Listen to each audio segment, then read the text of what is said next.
JD Vance puts the global AI community on notice. Elon and Sam prove high school drama never ends. Doge and Trump apparently want smoke with the judiciary. The media is stuck in a constitutional crisis dialogue loop.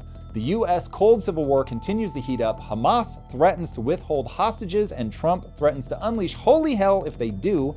Kanye nukes the Overton window, then dips. And did we just prove that teleportation is real? Drew? Starting off in AI news, JD Vance was over in Europe. He gave a great speech. I like JD Vance's confidence in it. Do you think the Europeans finally got it? The world is starting to catch on about AI? Well, the world is definitely caught on about AI. I don't think anybody is hiding in their hole anymore, but from the perspective of the way that the European Union approaches the world, they very much are a safety first approach. And it is the diagram of how many, I forget, it's like north of $10 billion valuation companies there are in America versus the European Union is crazy. It's an order of magnitude more in the US. And I think that JD Vance is right. When you look at the world and you think that it needs to be a nanny state, that we have to be cautious above everything, which I get the impulse. But when you steer your policies around that, you end up just managing the decline of one of the greatest spots in the world for the last 1,000 years. I mean, it's so much of the innovation was driven by Western Europe. And to see that now declining as rapidly as it is really sad. And so when you look at the European response to AI, which is death by regulation, you look at the US and China, which are very much being hyper aggressive in terms of trying to be first in the market to really dominate this. What I see is people that understand that this is a competition, which people get very weird when I point out how much competition there really is in the world, but AI is a competition. And if artificial superintelligence is real, people need to understand the level of dominance that's going to give whoever gets there first.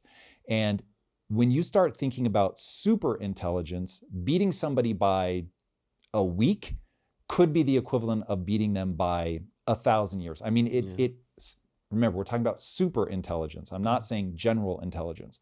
This is something where I'll remind people that Einstein was only 2.4 times smarter than a by definition moron, and you get that huge discrepancy. When you start talking about something that's 10 times smarter, 100 times, 1,000,000 times smarter, now all of a sudden you understand what's really at stake here. That is what I think people need to hear in what JD Vance is talking about. Now, you don't want to sweep safety under the rug. You don't want to say that safety doesn't matter, but that isn't how you're going to capture the future, the upside of AI. The way that you're going to capture that is really by saying, okay, we need sensible regulation. We need to look at the alignment problem, but we need to be focused on innovation.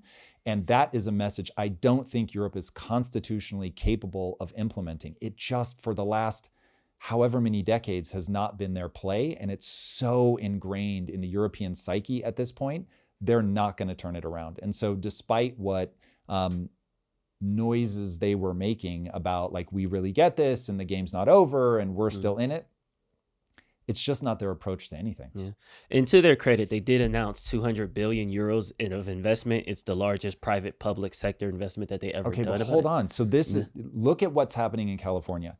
So we've put all this money towards high-speed rails and we haven't built any rails. This is where regulation, and I know you had an epiphany over the weekend about regulation in practice and where the rubber meets the road and how problematic it can start being. It does not matter how much money the European Union throws at this if they have regulations that's going to stop it from actually getting implemented. That's a great point. So if you spend all this money on all this infrastructure, but then won't let the AI innovators innovate, you won't let them do anything, it will be this massive expenditure for absolutely nothing.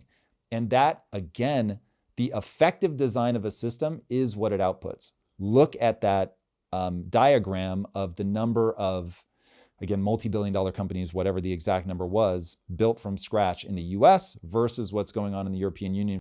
And you will see they are constitutionally incapable of that level of aggressive creation. So US companies, 68 companies with a combined market cap nearing $30 trillion, This is the US. This includes tech giants like Apple, Microsoft, and Amazon. EU companies, 13 companies, collectively worth 400 billion. Key players include Spotify, Adyen, and DSV. Yeah, and the graph or the image is the really striking thing. You see what a difference it is because you see the size of the companies that we've created. Now, remember, that size is a proxy for the value that it's added to people's lives, where people are saying, I would much rather have that thing that you've created than my money. That is innovation. And especially as we think about, oh my God, just seeing that is so crazy.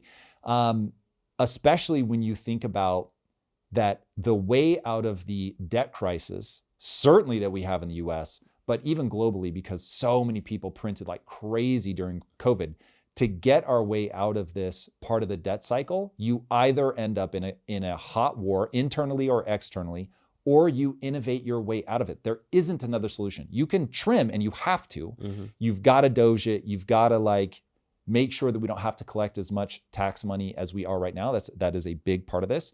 But you're gonna have to innovate. I don't think there is a realistic way out of the crisis that we're in now, other than that innovation. And so if the EU doesn't unlock it, you continue to see what I think is rightfully called a managed decline. That's just the reality of where Europe is.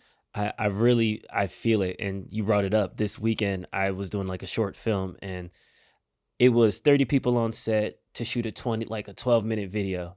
And there was so many different disagreements where the PA couldn't do this because the gaffer had to do it. And you could just see kind of the red tape it took just to like point a camera and shoot at something. And I know film takes a lot. There's geniuses. I'm not going to minimize their efforts. But seeing all these AI generated images that we cover every week on this show, I'm looking around and I'm seeing this room of people, literally 30 people. And I'm like, in a year, it's going to be what, 10? In a year, it's going to be 5? In a year, it's going to be, and then one. It's getting crazy. Did you see that Adidas ad that was all AI generated? Jeez. And it wasn't a real ad by Adidas. It was an artist who was just like, let me create what I wish they would create. And it was like these really cool floral designs. And people are going nuts for it. They're like, oh my God, like I actually want that to exist. Yeah. And admittedly, when you find that sweet spot in AI where you pitch to its strengths, because you can do stuff with AI and it just looks ridiculous. Of course, yeah. But when you pitch to its strength, it looks incredible. And so to your point about being on set and seeing the quagmire of all the different unions, each fighting for their own thing, all the regulations that you get that accompany that industry, it now is not the time for humans to be this extra burden, this extra problem. It's like you really want to be nimble. Now is the time to be fast, to be efficient, to understand where the world is going in terms of being able to automate things away. And here is the thing that really terrifies me about AI as somebody who cares about the people. I care about the people. I want AI to be awesome for people, humans.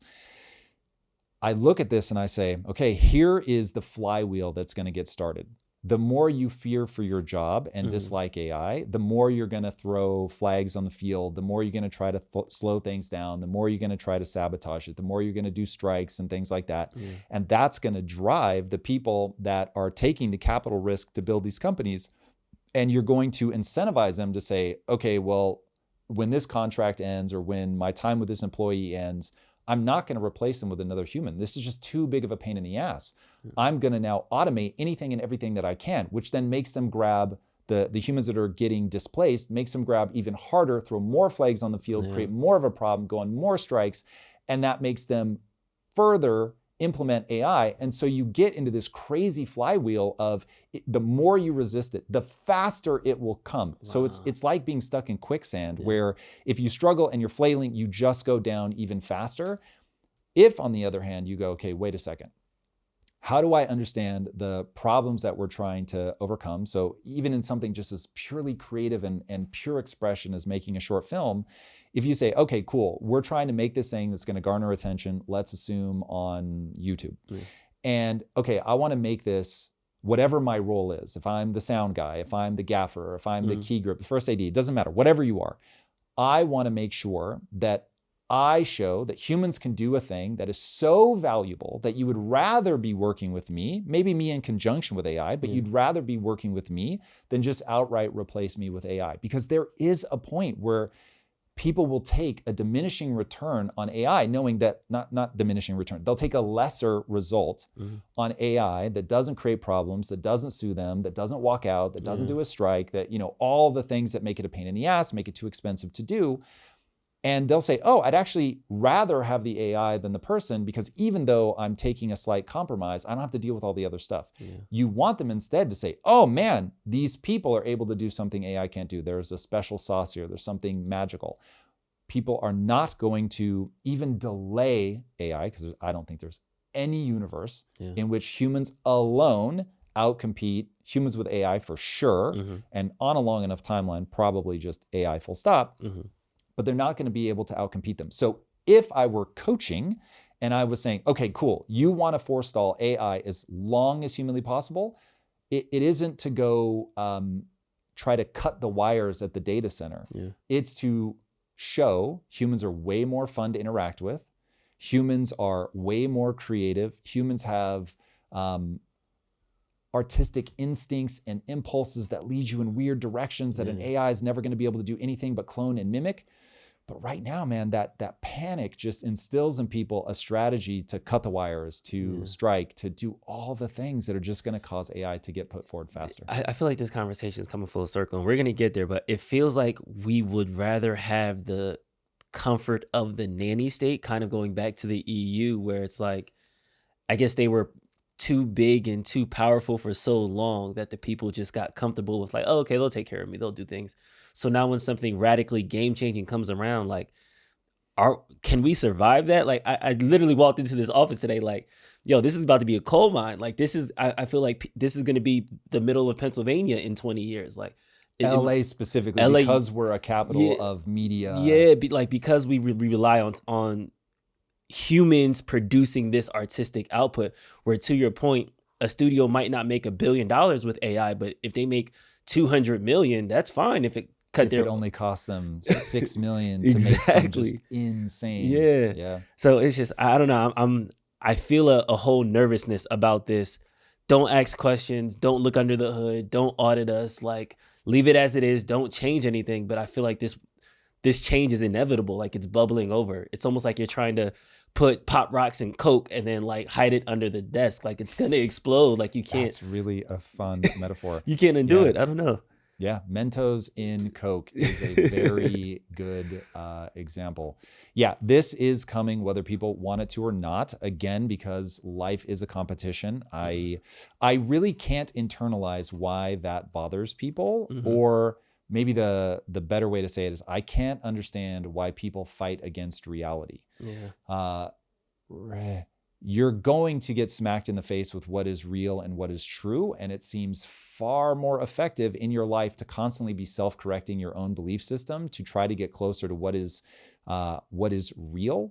And when you use AI, man, it is unbelievable. I took a still photo of Lisa and was just playing with this app called Pika Labs, not paid by them or anything, but using that. And I made it, she was laughing in the photo, and I had the photo turn her laughter into crying. Wow. And at first she thought it was real video of her. And then as she started crying, she was like, wait, I know I didn't cry. And so she was like, what is that? And the fact that you can already do that now, like literally with a single sentence of description, uploading a photo in 2 seconds, it's just, this is not the one that you want to fight against. This is the one that you want to say, okay, cool. How do I leverage this? How do I use this in my life? But this is where you begin to realize that culture really matters. And it is a really fascinating and distressing fact of the human psyche that as we become more successful, we get farther from having to fight for literal survival. We begin to vote in the things that make it more likely that we'll become dysfunctional. And we can't ever step back and go, okay, hold on. I know that this is a time of plenty, but I also understand how this cycle works. I mean, everybody's heard the hard times make strong men, strong men make good times make weak men make hard times. Like, we all know the loop. So why can't we go, where are we at in this loop? And let's address it accordingly, thinking not only short term, because you can't ignore the short term, but if you just think short term, you end up in this tractor beam where you now cannot avoid crashing into the very thing that you're trying to avoid. It's crazy. We definitely can't stop it. But maybe we can lowball it and see if that will do it. Because that's what Elon Musk did to Sam Altman over the weekend. Look at that transition. I was like, where is he going? Lowball. Yes. Elon Musk offered $97 and some change billion to Sam Altman for a controlling interest in OpenAI. Of course, Sam Altman rejected, and let's check out the clip. Do you think Musk's approach then is from a position of insecurity about XAI? Probably his whole life is from a position of insecurity. I feel for the guy. What do you take about Elon's bid on Sam Altman? All right, this moment in time where we are able to watch the biggest names in business with just unimaginable amounts of money on the line play the game of business that is normally hidden behind the scenes out in full public view is beyond fascinating to me. What do you mean?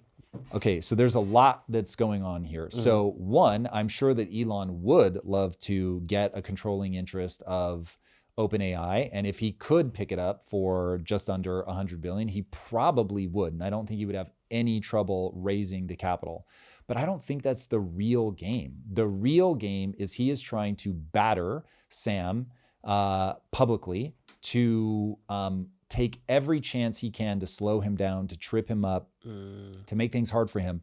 And as Elon, I mean, the most respected businessman on a global scale, I don't care if people like his politics or not. Nobody investing these kind of dollars is going to say, oh, he doesn't know what he's doing in business. Everybody knows this is the greatest capital allocator of our time. He's done the greatest turnaround in business history, as far as I know. Literally, the biggest, most successful turnaround in business history is a turnaround of Twitter into X. Just an absolutely astonishing turnaround.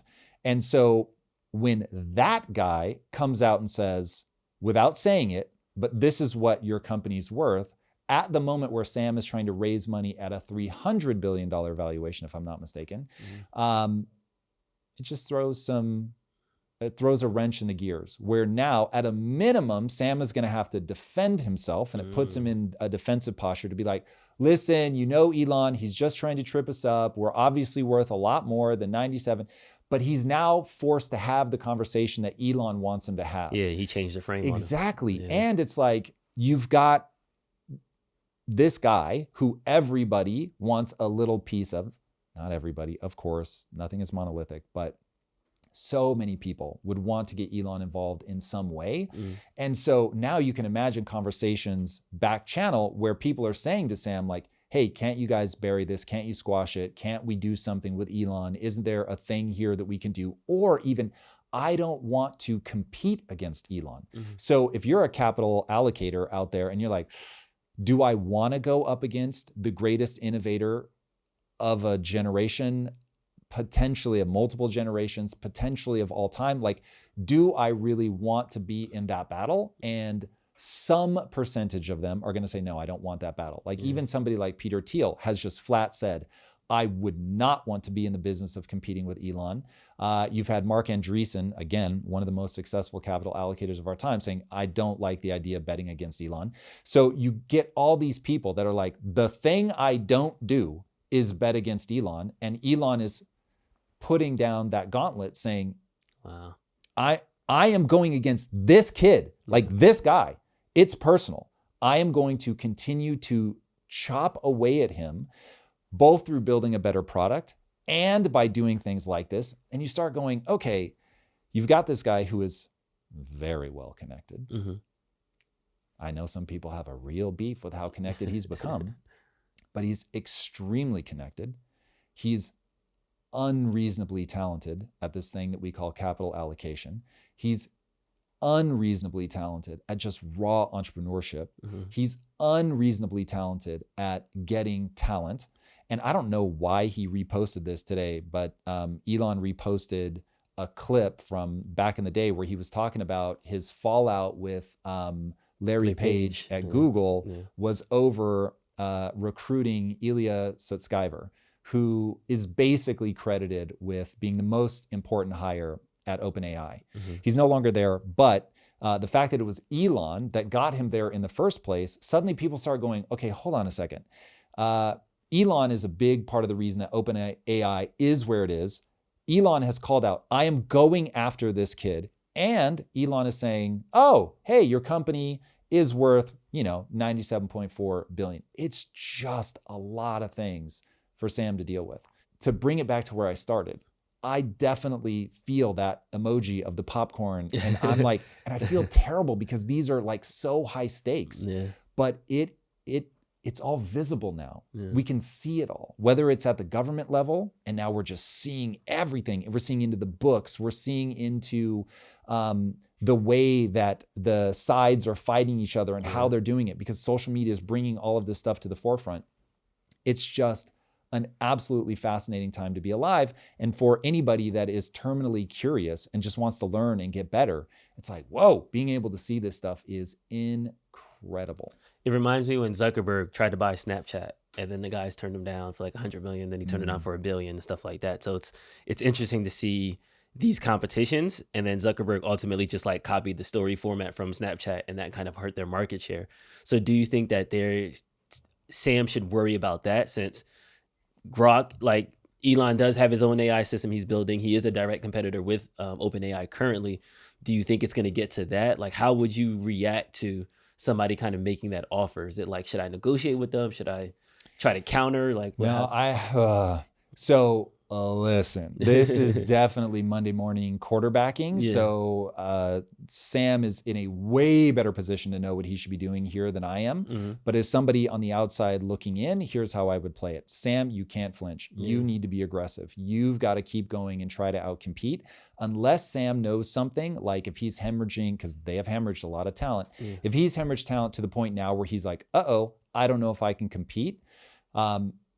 Then maybe I could see trying to do something. But for now, if he's really got as much technology in his back pocket that they haven't released because they didn't want to shell shock the world by dropping AGI too soon and people freaking out, not knowing how to deal with it. If he's really got some cards in his pocket and he's going to be able to play them, then this is where you have to step up to the plate, be more aggressive and outcompete Elon and show that like you're not some rando kid. Like there's a reason like if I were in his ear telling him how to think of himself, I'd be like, you were the guy that managed to convince Elon, the greatest capital allocator of all time, potentially, to capital allocate with you, to give you the seed capital, to work with you to build this thing.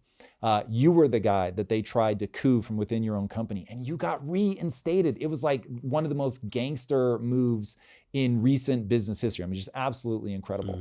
And so if I were him, I would want to make sure that all of my investors understood, I got this. I'm not going to be bullied. I'm going to be able to weather this storm as I've weathered all the other storms that came before. We've got incredible technology that Elon is years behind. He is amazing, but he's not going to be able to catch up with us. We just have too big of a head start. And by the way, the reason that he's making this bid in the first place isn't just because he wants to mess with us. It's because I bet he tried to train his model and he's realizing, this is going to be a lot harder than I thought it was. And so he's going to have a hard time getting capital or raising enough capital to see this thing all the way through. And that we're going to be able to use our own AI to continually make that gap between the two companies bigger and bigger. So everybody sit tight, keep eating your popcorn, but I got this. And Sam Altman did have a funny tweet that he put out. He said, no, thank you, but we will buy Twitter for $9.74 billion if you want. So to your point, I definitely think they are now just kind of disrespecting each other's companies. We'll get back to the show in just a minute, but first, let me tell you what separates the wealthy investors from everybody else. They know how to grow their money tax-free. With iTrust Capital's Roth IRA, you can invest in crypto and precious metals without giving a dime to the IRS when your investments grow. Smart investors know security is non-negotiable, especially in crypto. That's why iTrust Capital keeps your assets in regulated custodial accounts completely separate from their business operations. If you've been in crypto for a while, you know how important that is. Your money never touches their bottom line. That's the bottom line.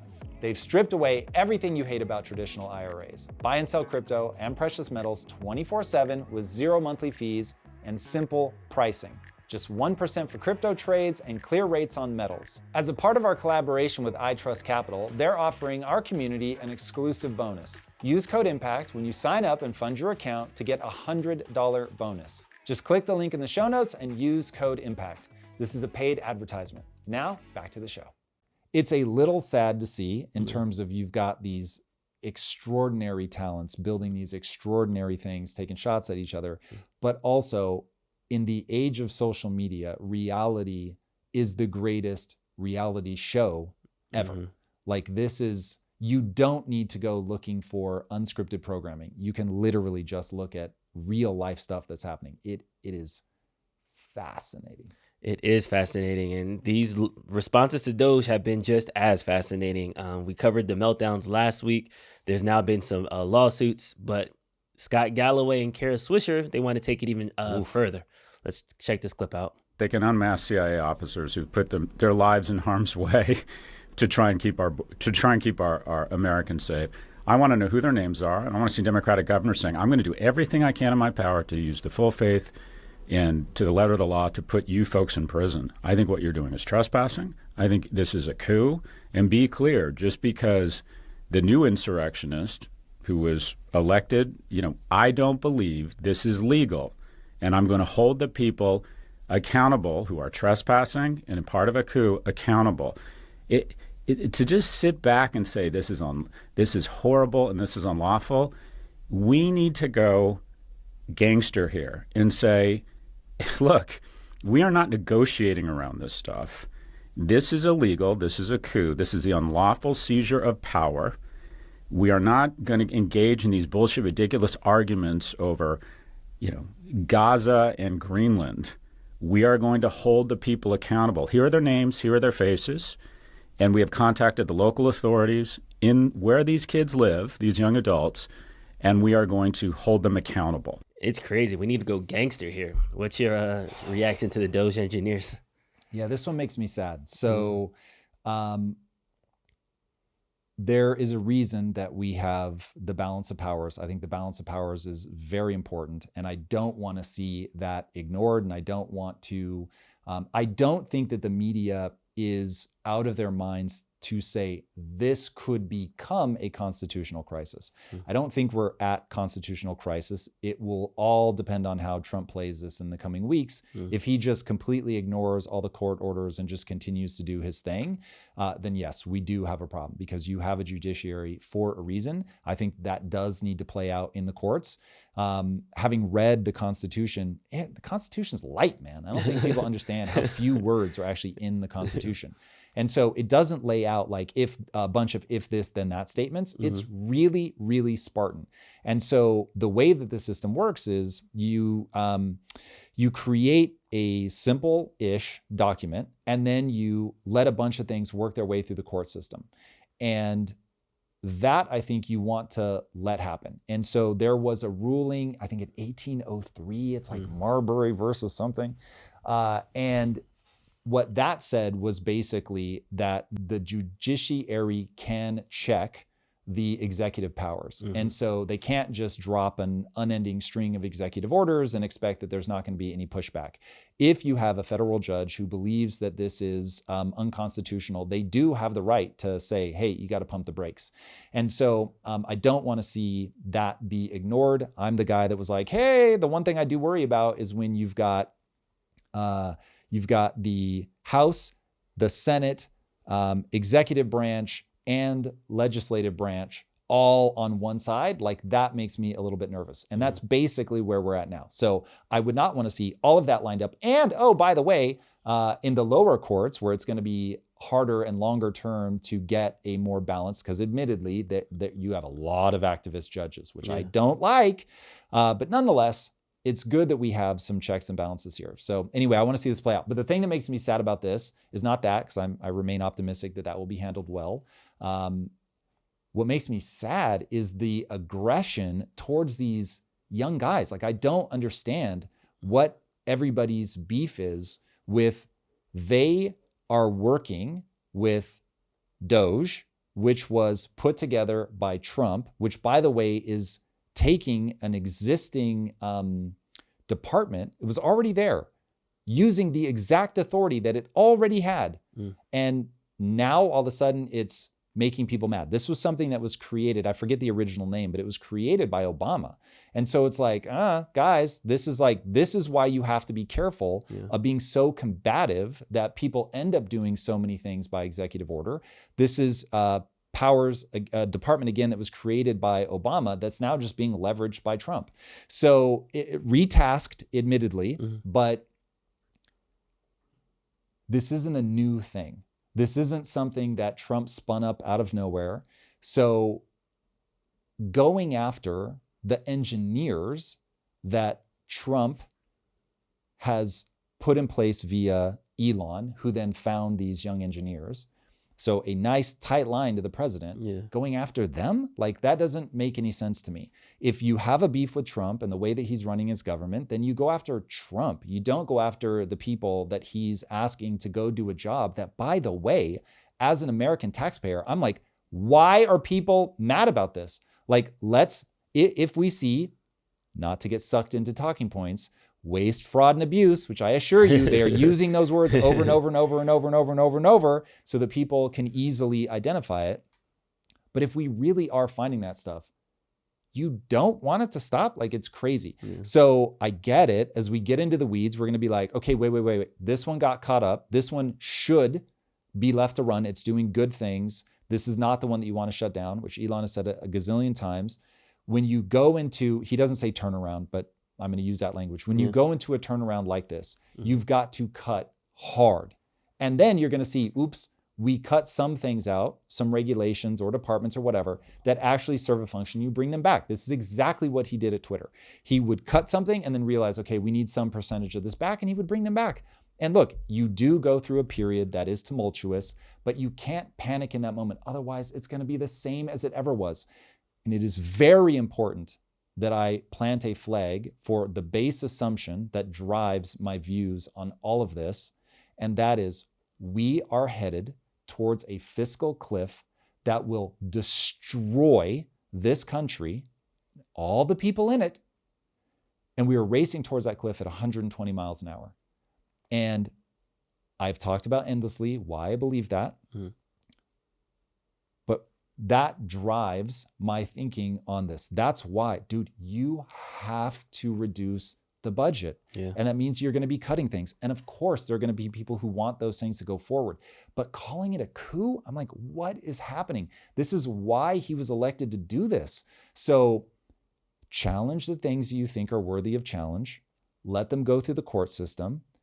Just as Donald Trump should not just say, well, I ignore the judiciary because I don't agree with them. These guys should not be trying to arrest these quote unquote kids, as everybody's calling them, instead of just saying there's a process for challenging these things and we're going to go through them. So I don't like the attack on these kids. And I absolutely hate that everybody is making out like because they're young, that somehow disqualifies them. It reminds me of the tweet that you did over the weekend about, like, when Palmer Luckey said everyone angry about the age of Doge workers is going to be very surprised when they find out how old the founding fathers were. And then your response is, I think about this every time I see the people complaining about these Doge guys being young. So click into that, because I ended up getting into a debate with a guy, and look, it got like 4 views because it was buried so deep in the comments. But he was basically saying, Tom, this is misinformation, and nobody under 26 signed the Declaration of Independence. And yes, that's true, but we're not talking about if they were put in charge of Doge, then we might have a different conversation. But as I pointed out, Alexander Hamilton, as one example, was 22 actually, he might have been younger, but let's just say 22, when he was made the aide-de-camp of George Washington in the Revolutionary War. I can't think of a much more important, that's literally like the right-hand man of the general in charge of making sure that we can found a country. And he realizes this kid is just insanely sharp and makes him his aide-de-camp. You've got another, Lafayette or something was 19 when he, it's all in the tweet, but when he became a major political figure. And so I think he was a major general, if I'm not mistaken. So it's like, guys, being young does not automatically disqualify you from anything. You should be looking at somebody's competence. If they're able to do something extraordinary, then let's let them do said extraordinary thing. If you think that they are incompetent, then go after that and say this person is incompetent for these reasons. But you had one person sign the Declaration of Independence that was 26. I actually think that was what's his face, Hamilton. And then you had another person sign the Constitution at 26 as well. So it's like, pretty young. It's disappointing, I think, and that's the biggest thing. And this old Jon Stewart clip has been circulating where simply a couple of years ago, he was arguing with a DC bureaucrat about waste and how we can continue to fail audits. And everybody applauded it. And every time the Pentagon says, we don't know what happened to the $900 billion, and they walk away, we're like, okay, cool, yeah. But, and he said, like, and I know we'll play the clip, but he just outright said, that to me is fraud. Like, if you can't tell people where the money's going, and to your point, the left was all applause. Please educate me on Sure. What so an audit the is exactly what you just described, which is, do I know what was delivered to which place? Right. The ability to pass an audit or the fact that the DoD has not passed an audit is not suggestive of waste, fraud, and abuse. That is completely false right there. So what is now it it's a question of, it's suggestive that we don't have an accurate inventory that we can pull up of what we have where. That is not the same as saying we can't do that because waste, fraud, and abuse has occurred. So in my world, that's waste. How is that waste? If I give you $1 billion and you can't tell me what happened to it, that to me is wasteful. That means you are not responsible. But if you can't tell me where it went, then what am I supposed to think? And when there has been reporting, I mean, this is not, look, I'm not saying this is on you and that you caused this, but I think it's a tough argument to I'm pretty make sure I didn't cause it. an $850 billion budget to an organization that can't pass an audit and tell you where that money went. Like, I think most people would consider that somewhere in the realm of waste, fraud, or abuse, because they would wonder why that money isn't well accounted for. It doesn't make sense to me that when one side, do as I say, not as I do, you know, it's like when we were trying to hold people accountable for wasting on this side of the government, everybody was cool with it. We had no problems. And now we're finding waste in U.S. aid, which to me is even more hurtful. It's more distasteful, where that's supposed to be a pre-springing initiative. That's supposed to be aid to help the world. And we're seeing it go into NGOs, getting funneled into people's pockets. But people aren't upset about it. I don't get it. People are definitely upset about it. It's just, you're seeing this stuff break along political partisan lines. And that is the thing that makes me sad. To beat my KPI drum to death, it's like, you have to know where you want to end up, and then ask, okay, what are the things that we're going to do to get there? And then what are the KPIs that we check along the way? I think Doge is being very clear. They are trying to cut $2 trillion from the budget so that we can stop the deficit spending, which is the very thing that's causing us to go 120 miles an hour towards this fiscal cliff. I don't think people fully understand what a quote unquote debt jubilee looks like. It is people being beheaded in the streets. It is, that's on the Civil War side. It is people getting into a war with the rival power, Thucydides' trap. It is bloodshed. That it has a great name because it says Jubilee, but the reality is that is a horrific period that nobody wants to live through. You cannot, mathematically, you cannot keep racking up these debts. It leads to hyperinflation. Hyperinflation forces the debt jubilee. It's all madness all the time. And shout out to Ashley Sells, Texas. I think she had the best take about this Doge controversy. Democrats are acting like cheating boyfriends right now. I'm sorry, but somebody's got to say it. I'm independent. I think there's good ideas on both sides. There's bad ideas on both sides. But what this Doge audit is reminding me of is like a girl taking her boyfriend's phone and like hiding in the bathroom. And the Democrats are just banging on the door. And they're like, you are invading my privacy. You can't go through my phone. And Elon Musk is like, yes, I can. I can see what you've been up to. And then every time Musk comes out of the bathroom, he's like, look, see what you did? They just turn it around and they're like, you invaded my privacy. This was your fault. You broke my trust. That's hilarious. It's hilarious. And if that is true, as an analogy, it's even worse because this is like, hey guys, I'm gonna get a phone if that's cool. Like I'm the cheating boyfriend. And I say, would you please go buy me a phone? And by the way, you can look at my phone anytime you want. Like as a condition of getting the phone, you can look at the phone anytime you want, given that you paid for it. It's the only reason that I have it. It's the only reason I eat. It's the only reason I have a roof over my head. Like you literally fund everything. And now that you're actually going through my phone, as we agreed you could at any time, I'm banging on the door and saying that you're violating my privacy. And I'm like, wait, what? Like you have that phone so you can serve me. I bought you that phone. I feed you. I house you, all of it. And because I'm actually doing the thing that we agreed that I could do, you're mad because of what I'm finding? Like, what? So anyway, not all of the things that are going to be found are bad. I am well aware that Elon is a master marketer. Yeah. And so he knows to draw your attention to certain things so that people will be very wound up and they will want him to go in and stop all this spending. Get it? But the reality is there are things to find, a lot of things to find, like massive, massive, massive. And if I'm not mistaken, there was a left-leaning organization that estimated that we have $1 trillion of waste in the government before Trump got elected. Mm-hmm. So this was them, like when they were in control, being like, yo, there's probably, so that's 50% of what we need to find right then and there. Not things that like, okay, if we had all the money in the world, we could probably keep paying for this. This is like the stuff that everybody's like, yeah, we shouldn't be doing that no matter what. So crazy. We shall see. And some other things to look forward to. Trump gave Hamas a deadline for releasing the hostages. If they're not returned, all of them, not in drips and drabs, not 2 and 1 and 3 and 4 and 2. Saturday at 12 o'clock. And after that, I would say all hell is going to break out. All hell is going to break out. Do you like, what do you think? What's your temperature on this? Okay, so this is where this one gets complicated. Mm-hmm. So we have to do it as a thought exercise. This is early breaking, so we'll see what ends up being true. Mm-hmm. But Hamas is saying, hold on a second. We had an agreement with Israel. Israel has violated the agreement. So obviously we're not going to give the hostages back.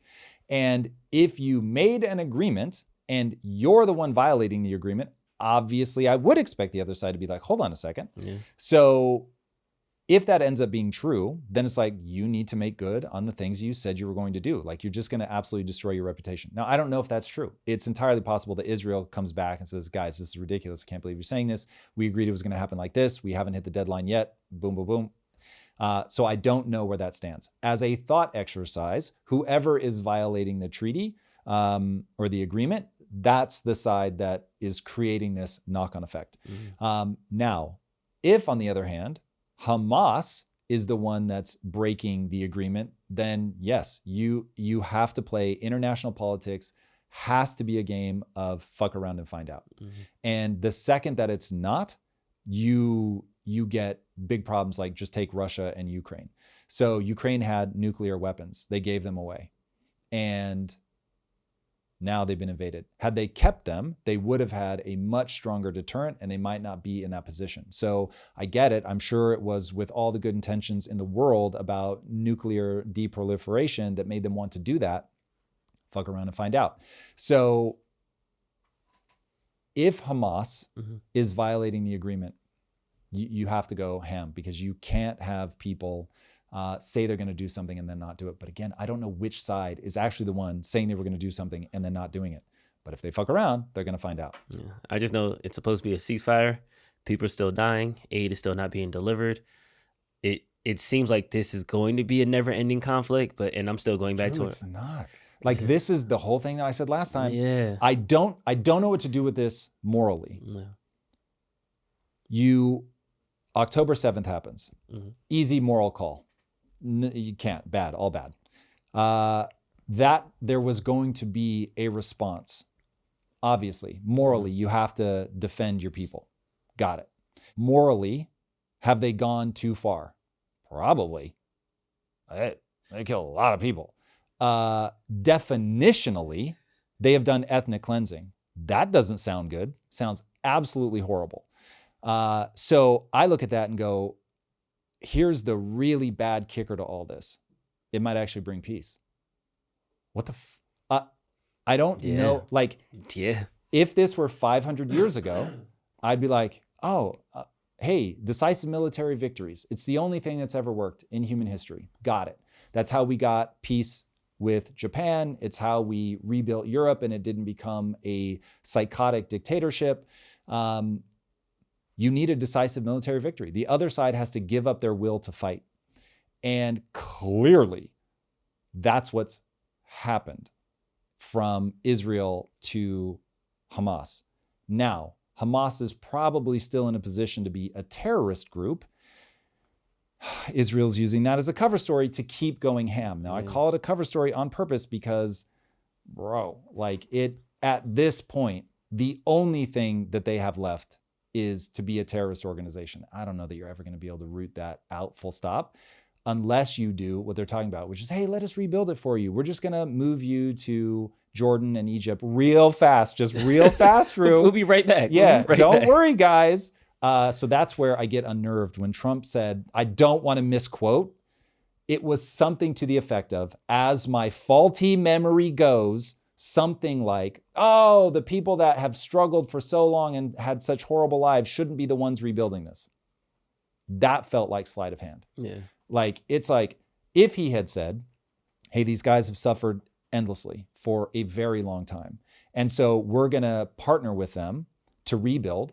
Now, there's distrust there because they were given a lot of aid previously and they built a whole bunch of terror tunnels. We obviously can't have that. So we're going to do something like a Marshall Plan, and it's going to be like what we did in Japan. And this is what the rebuilding is going to look like. And there's going to be a lot of verification before we really get into trusting. And this is going to be global cooperation. And we're going to have a whole bunch of Arab countries leading the charge here. And hey, great. Those aren't the sounds that Trump is making. And so that shit makes me nervous.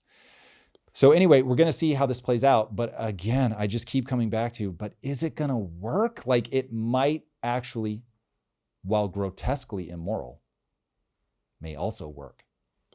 Dude, that is where humaning gets real weird. Real weird. Speaking of grotesquely immoral. I know where this is going. That's the right transition. Kanye. Yeah. That's all I got. Yeah. I'm not touching this one. Can I just say... We can't show a video. We can't show a tweet for fear of being demonetized. Well, also, he took them all down. Praise Jesus. So don't look at Kanye's feet on an airplane. That's what I learned. So as this was all happening on Sunday, okay, first of all, it goes from just blatant racism to blatant pornography in the blink of an eye. And so I'm going through it just like, whoa, like what is happening? It was too crazy not to look. I had to look. And then when it got to the porn, literally, I'm not kidding, Drew. The second it got to the porn, my wife looks at my screen and is like, what are you looking at? But I was like panic scrolling, trying to get off of it. Cause I'm like, I'm on a plane. Forget my wife. I'm not worried about her. I'm on a plane, dude. And I'm on a computer. I'm not even on my phone. And so it's like big as day. And I'm like, oh God. And I start scrolling down. And there's so much of it that it like, the more I scroll, the more it was showing it. So then I started scrolling, but back up. But I'm scrolling back through it again. You just a creep on a plane watching porn. I was so horrified. Anyway, the first thing I was looking for was, did he get canceled? Like, did they pull him off? Because that would have been, I was very curious to see how they were going to handle it. I think, as far as I can tell, Elon put him on not safe for work. Very good move. Mm-hmm. And then for whatever reason, Kanye completely shut his account down. Now, I don't know why. I didn't hear any explanation from him, but dude, there is a very, very distressing level of anti-Semitic hate that's just like a thing now. It's crazy. I'm just going to say this. Over the weekend, it was announced that Doge is going to audit the Pentagon next. I retweeted the article, and I was like, if he audits the Pentagon, Elon's going to get assassinated. You think for real? That's military money. Like, the CIA has shooters on deck for that. So I literally, that's all I was like, they're about gallows humor. I don't actually find it funny. That's just horrifying enough. But I retweeted like, they're about to assassinate Elon. I was in Twitter jail this weekend. So I could, because you said the word assassinate? Yes. I put assassinate Elon, and that was my one tweet. That algorithm got you. And I was shut down for 12 hours. Oh, damn. Meanwhile, somebody went from Nazi to porn, and they had a whole 36 hours of just craziness. Okay, so one, that's probably a good thing in that, hear me out, in that free speech is about allowing people to say things that you absolutely fucking despise. Let me be very clear. The things that Kanye said, I absolutely fucking despise. However, I think he has a right to say them. But if the algorithm mistook your statement for assassinate Elon, a call to violence, that is adjudicated and illegal and violates the First Amendment, in which case I would want to see that shut down because I don't want calls for violence. Now you get into debates about, well, when you've got somebody spewing that kind of hate in aggregate, it does become a call to violence.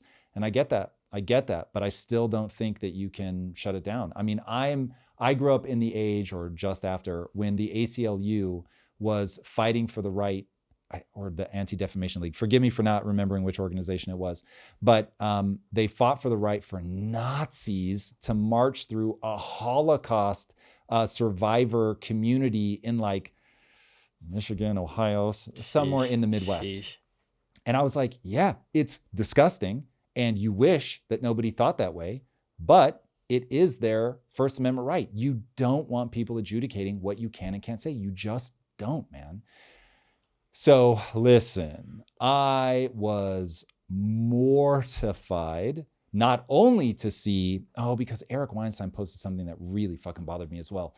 Not what he posted, what people were posting to him that he showed was happening, where people were just like slur in his feed about whatever he was talking about. And they're just like, okay, slur, okay. I don't even know, like to say it in that context feels like a slur, even though technically it's not. That really makes me sad, dude. History repeats itself in a way I don't understand people not checking themselves. Like if you find yourself with someone that you hate, let's say you hate them. If you find yourself trying to convince other people to hate them instead of focusing on the issue and saying, this is why this issue is a problem, you're going to exacerbate that sentiment. It's just bad mojo, man. It's just bad mojo. You want things that make you feel expansive. You don't want things that make you feel like you want to fight and you want to hurt something. Not that there's not a time and place for that, because my whole thing with authoritarian rule is the very thing that brings that out in me, admittedly. But I don't trust myself. I don't want people to just blanket go, well, Tom said it, and therefore, I'm not saying I won't ever get hyphy on something, but man, people got to be a little bit skeptical. So anyway, that was very unnerving to see how many people get on board with anti-Semitic shit. That is a bummer for me. Yep. And last one, breakthrough at Oxford, scientists achieved teleportation with quantum supercomputer. No, they didn't. I was super excited. I thought we were in Star Trek. I was so excited when I seen this article. Yeah. So, way over my head. This is definitely where we need to get Eric Weinstein here, but I'll give you a quick rundown of my understanding of where this is. Very encouraging step. What they're showing is that they can use the fact that quantum entangled particles can communicate instantaneously, meaning faster than light, with each other across obscene, like universe scale distances instantaneously. If that's true, then basically everything is information. And somehow by quantum entangling things, you can do things even faster than the speed of light. So it sort of is teleportation. If you were able to say, hey, every whatever quantum bit, I'm not even sure what they would say the body is made of, but if you could somehow quantum entangle every bit in your body and also have that exact quantum structure somewhere else in the universe, and you could then, I guess you'd have to measure it, and then suddenly the other version of you would know what it's supposed to be. Yes, but like, oh my God, when I say that you would need additional breakthroughs in physics, which have been real slow in coming, you would need additional breakthroughs in physics to actually teleport. So this is all riding on the back of, I think again, over my head. But I think this is all an echo of the idea of information theory, that everything is just information. And because things can be quantum entangled, oh God, does it warrant explaining what that means really fast? Layman's explanation. To quantum entangle something means that you have two particles that must be the reverse of each other. So if one is up, the other is down. Like it has to be. It is a law of physics. And so now they're quantum entangled. So they are opposites. But because they have not yet been measured, they are in what's known as superposition. So they are both up and down. But the second you measure one of them and it assumes a state of either up or down, instantaneously, no matter how far away it is, the other quantum entangled particle must instantly become the inverse of the other one. How? You live in a simulation, boys and girls. I mean, I have my brain. I am not. I may not even be artificial general intelligence or human general intelligence. I'm certainly not human super intelligence. Okay. So yeah, I don't know how. It's not the breakthrough we wanted, but really quick, if you could teleport one thing, what would it be? Rapid fire. First thing that comes to your mind. My consciousness. You would teleport your conscious? Yeah, I want to be able to travel the cosmos. You don't want to do it in your body. Fuck that. Like your body is so. That was a way better answer. I was going to say a cheesesteak from Jersey, but okay. What? Boom. If I just, boom, it's so good. Like the bread is different here.